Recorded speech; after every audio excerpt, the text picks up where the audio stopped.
الجو الحار ده محتاج 4 دبس مليانين بروتين وفريش وبيشبعوا فترة طويلة.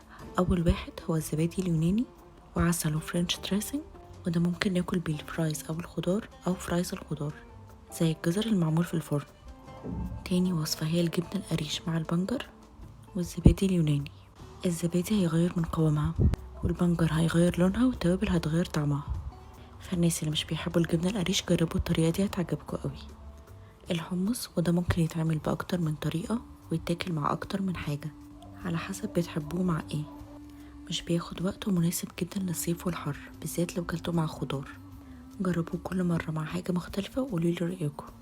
الناس اللي مش بتحب الفاصوليا البيضاء على السفرة، الطريقة دي ممكن تعجبكم بالذات لو ظبطوا التوابل بتاعتها.